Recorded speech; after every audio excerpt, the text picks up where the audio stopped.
പ്രിയ കൂട്ടുകാരെ, ബൈബിളിൽ വിശുദ്ധ മർക്കോസ് എഴുതിയ സുവിശേഷം 9-ാം അധ്യായം 50-ാം വാക്യം ഇപ്രകാരം പറയുന്നു: ഉപ്പ് നല്ലതാണ്, എന്നാൽ ഉറകെട്ടു പോയാൽ അതിന് എന്തുകൊണ്ട് ഉറകൂട്ടും? നിങ്ങളിൽ ഉപ്പുണ്ടായിരിക്കട്ടെ. കഴിഞ്ഞ ദിവസം ഈ വചനത്തെപ്പറ്റി ഞാൻ ധ്യാനിച്ചപ്പോൾ പണ്ട് ചെറുപ്പത്തിൽ എൻ്റെ അപ്പൻ എനിക്ക് പറഞ്ഞു തന്ന ഒരു കഥയെപ്പറ്റി ഞാൻ ഓർത്തു. ആ കഥ ഇങ്ങനെയാണ്: ഒരിടത്ത് ഒരു രാജാവ് ഉണ്ടായിരുന്നു.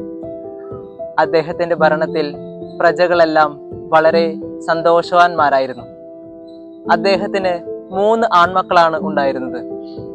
ഒരിക്കൽ അവരെ പരീക്ഷിക്കുന്നത് വേണ്ടി രാജാവ് അവരെ വിളിച്ച് ഇപ്രകാരം അവരോട് ചോദിച്ചു: മക്കളെ, നിങ്ങൾ എങ്ങനെയാണ് എന്നെ സ്നേഹിക്കുന്നത്? ഒന്നാമൻ അതിനുത്തരമായി ഇപ്രകാരം മറുപടി പറഞ്ഞു: അപ്പ, നമ്മുടെ ഖജനാവിൽ എത്രത്തോളം സ്വർണമുണ്ടോ അത്രത്തോളം ഞാൻ അങ്ങയെ സ്നേഹിക്കുന്നു. ആ അപ്പന് വളരെ സന്തോഷമായി. അദ്ദേഹം രണ്ടാമനെ വിളിച്ച് ഇപ്രകാരം ചോദിച്ചു: മകനെ, നീ എന്നെ എങ്ങനെ സ്നേഹിക്കുന്നു? രണ്ടാമൻ അതിനുത്തരമായി ഇപ്രകാരം പറഞ്ഞു: അപ്പ, നമുക്ക് എത്രത്തോളം ഭൂസ്വത്തുണ്ടോ അതിന് തുല്യമായി ഞാൻ അങ്ങയെ സ്നേഹിക്കുന്നു. അപ്പൻ വളരെ സന്തോഷവാനായി. അങ്ങനെ മൂന്നാമത്തെ മകനെ വിളിച്ചു.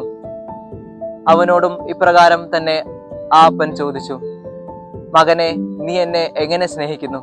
ഇതിന് മറുപടിയായി മൂന്നാമത്തെ മകൻ ഇപ്രകാരം പറഞ്ഞു: അപ്പ, ഞാൻ അങ്ങയെ ഉപ്പിനോളം സ്നേഹിക്കുന്നു. ഇത് കേട്ട അവന്റെ സഹോദരന്മാർ അവനെ കളിയാക്കി ചിരിച്ചു. ആ അപ്പന് വളരെയധികം ദേഷ്യം തോന്നി. അവനോട് ഇപ്രകാരം അരിശത്തോടെ പറഞ്ഞു: നീ എൻ്റെ മകനായിരിക്കാൻ യോഗ്യനല്ല. ഈ രാജ്യത്തിൽ നിന്നും പുറത്തു പോകണം. വളരെ വിഷമത്തോടെയും സങ്കടത്തോടെയും അവൻ മറ്റൊരു രാജ്യത്തിന്റെ വനപ്രദേശങ്ങളിലൂടെ അലയുകയായിരുന്നു. ഇങ്ങനെയിരിക്കുന്ന സമയത്താണ് ആ രാജ്യത്തിലെ രാജാവ് മരിക്കുന്നത്. പുതിയ രാജാവിനെ തിരഞ്ഞെടുക്കുന്നതിനായി അവിടുത്തെ പുരോഹിത ശ്രേഷ്ഠൻ ഇപ്രകാരം ഒരു നിയമം പുറപ്പെടുവിച്ചു: അദ്ദേഹം ഒരു പ്രാവിനെ പറത്തിവിടും. ആ പ്രാവ് ആരുടെ മേൽ വന്നിരിക്കുന്നുവോ അവനെ അവിടുത്തെ രാജാവായി വാഴിക്കും എന്നതായിരുന്നു.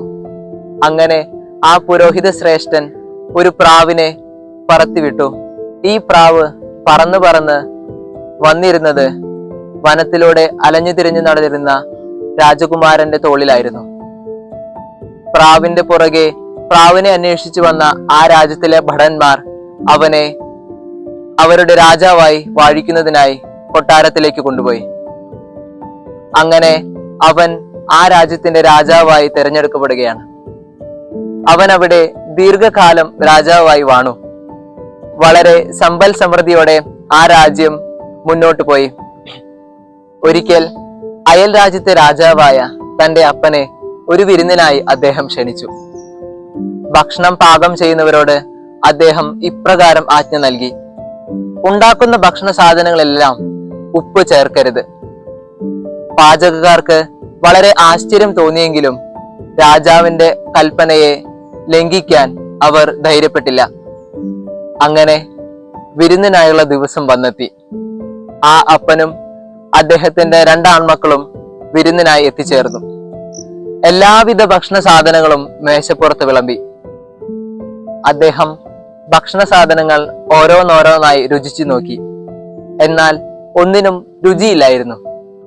ഇത് ആ രാജാവിനെ ക്ഷുഭിതനാക്കി. അദ്ദേഹം അവിടുത്തെ പാചകക്കാരോട് വളരെ ദേഷ്യപ്പെട്ടുകൊണ്ട് പെരുമാറി.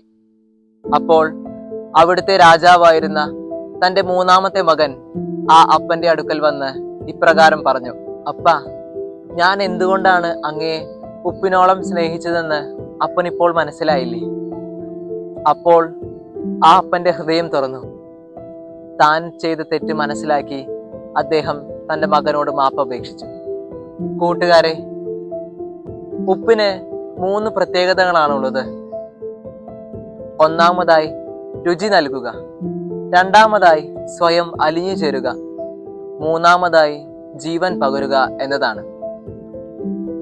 നമ്മുടെ ജീവിതങ്ങളിലും ഉപ്പിന്റെ ഈ 3 സവിശേഷതകൾ പകർത്തിയെടുക്കേണ്ടതായിട്ടുണ്ട്.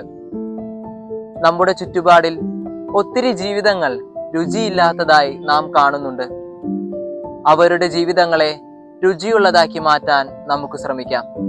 ഞാനെന്ന അഹംഭാവം മാറ്റി സ്വയം എളിമപ്പെടാം. ഇനിമേൽ ഞാനല്ല, ക്രിസ്തുവാണ് എന്നിൽ ജീവിക്കുന്നത് എന്ന ബോധ്യം ഉൾക്കൊള്ളാം. വിശുദ്ധ യോഹന്നാൻ എഴുതിയ സുവിശേഷം 14-ാം അധ്യായം 6-ാം വാക്യത്തിൽ ഇപ്രകാരം പറയുന്നു: വഴിയും സത്യവും ജീവനും ഞാനാണ്. ഈ വചനത്തെ ഉൾക്കൊണ്ടുകൊണ്ട് നമുക്കും നമ്മുടെ ജീവിതത്തിൽ മറ്റുള്ളവർക്ക് ജീവനാകുന്ന വചനത്തെ പകർന്നു കൊടുക്കുന്നവരാകാം.